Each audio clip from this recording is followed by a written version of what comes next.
Olá, sejam bem-vindos ao programa Retratos. Hoje nós recebemos Bruno Oliveira, sócio e fundador do Lar para Idosos Vivenda Oliveira. Ele, que sonhava ser médico desde criança, formou-se em administração para dar continuidade aos negócios da família. Mas a partir do diagnóstico de Alzheimer dos avós, ele mudou o rumo de sua carreira, pois descobriu que sua verdadeira vocação estava em cuidar das pessoas e, em especial, dos idosos. Hoje, junto com a mãe e 2 irmãos, ele administra a instituição que acaba de inaugurar sua segunda unidade em Belo Horizonte. Bruno, é um prazer recebê-lo aqui no programa Retratos. Prazer é todo meu. Falando um pouco mais de você, você é graduado em administração, tem especializações em marketing e em gestão do conhecimento, e essas formações elas foram escolhidas para poder viabilizar o processo de sucessão na empresa familiar, né? Na empresa da sua família, que é muito forte nesse ramo joalheiro, não é? Mas com os vários rumos que a vida foi tomando, você acabou resgatando o seu sonho de criança e migrou para o setor de saúde, investindo inclusive em uma nova formação, que é a enfermagem, né? Mas antes, então, de contar mais detalhadamente essa sua trajetória, né, profissional, eu queria voltar lá na década de 1980, aqui em Belo Horizonte, onde você nasceu, né, para falar um pouco da sua infância, né? Que memórias mais marcantes você guarda dessa época, né, da sua convivência com seus familiares, amigos, enfim, quais são as lembranças mais importantes que você tem desse tempo? Me recordo bem da dedicação exclusiva da minha mãe aos filhos, né? Não poderia deixar de citar isso. Ela deixou de trabalhar para ficar em função de nós 3, somos 3 irmãos. Da dedicação do meu pai ao trabalho, na época também empreendedor com a indústria. Sim. E dos momentos em que ele não estava tão presente dentro de casa para poder dedicar-se ao trabalho. Me lembro muito também dos trabalhos e da dedicação da minha avó para com os netos, e eu sendo o neto homem mais velho da minha avó materna, do carinho, do apreço que ela tinha comigo, da proximidade que ela lançava para mim. Aliás, é interessante esse seu apego muito grande aos seus avós, né?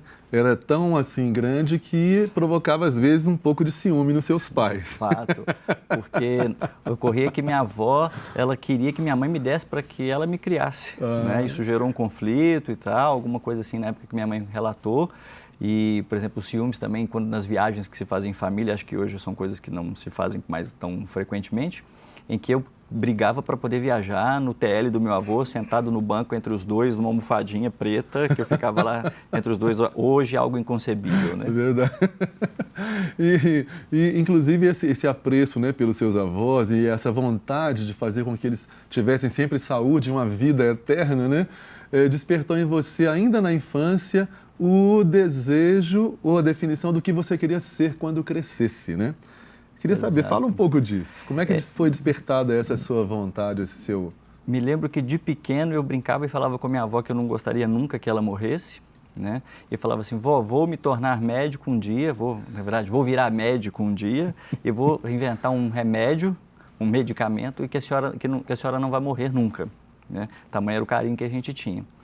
E, bom, acabou que, obviamente, todo mundo é falível, um dia Sim. A vida se cessa, mas era um sonho de criança poder entrar no ramo da medicina para poder cuidar da minha avó.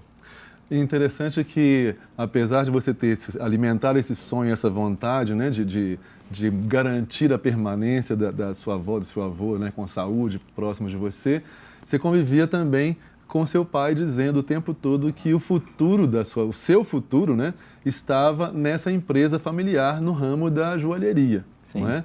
Aí eu queria saber de você, como é que foi que você conseguiu vivenciar esse conflito, né, entre fazer o que você gostaria e fazer o que esperavam que você fizesse? Na verdade, houve mais uma condução, né? Meu pai falava que a empresa seria o nosso futuro, a gente estava com o futuro garantido, que nós faríamos a sucessão, eu e meus irmãos, bem como meus primos, faríamos a sucessão e, de fato, acabamos sendo preparados para aquilo. Meu pai falava, eu quero ter um filho engenheiro, um advogado, um administrador, que vai poder dar prosseguimento na indústria da família, né? Meus tios, do lado de lá, dando prosseguimento nos estudos dos meus primos. Porém, seu pai e seu tio eram sócios nessa empresa, era né? uma empresa familiar, uma indústria joalheira familiar, de grande porte, né? E que, obviamente, aquilo ali brilhava aos olhos, a possibilidade de fazer dinheiro, de conquistas e tal.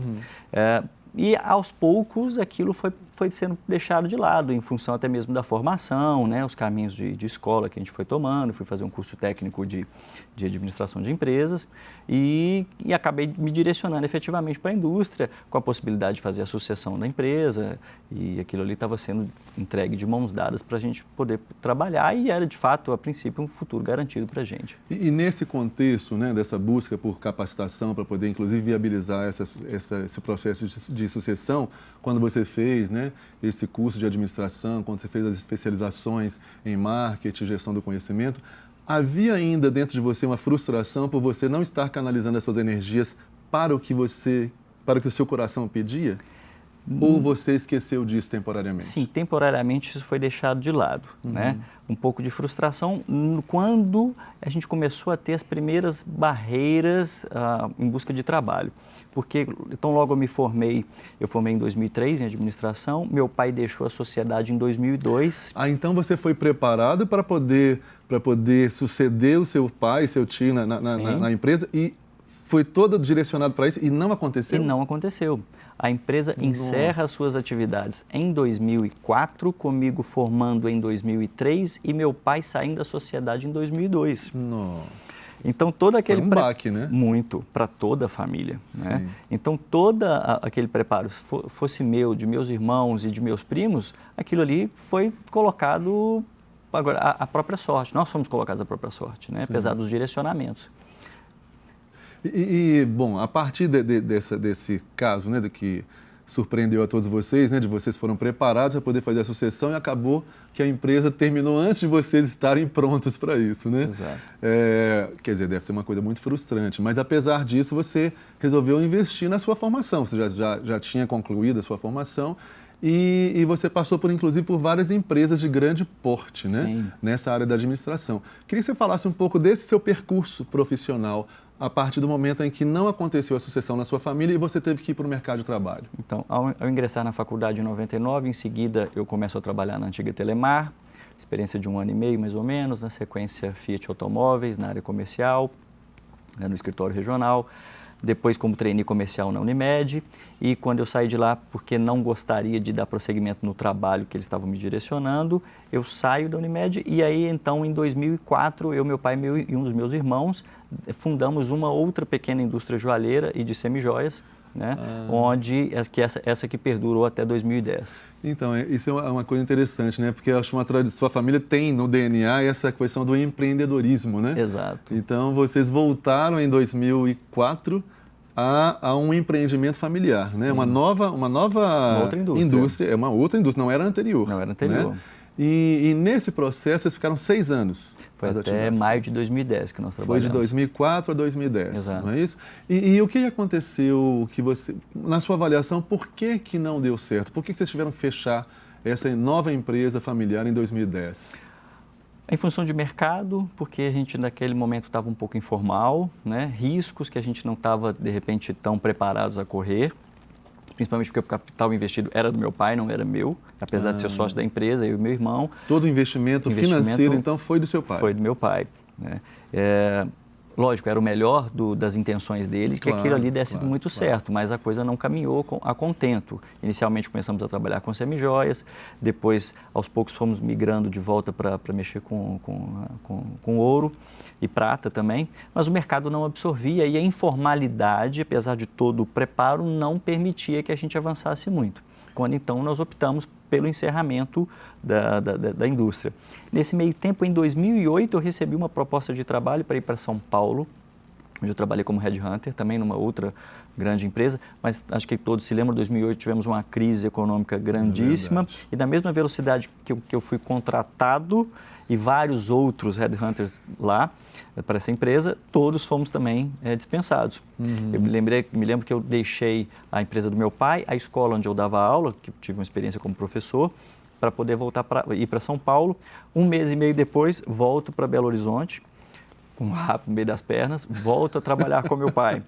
Sendo que no segundo semestre de 2009, eu começo a dar aulas de novo.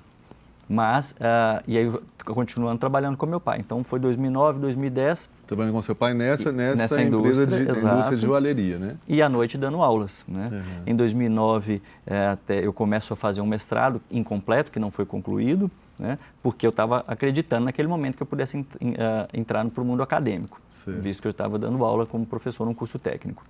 E aí, então, toda essa sua trajetória profissional acabou também te dando experiências, conhecimentos novos que você pôde empregar futuramente nas suas outras atividades. Exato. Não é isso? Mas nós vamos interromper brevemente a nossa conversa para o intervalo, porque eu sei que temos muita coisa para conversar ainda, né, dessa sua trajetória, mas não saiam daí que a gente volta já já com mais histórias do Bruno Oliveira.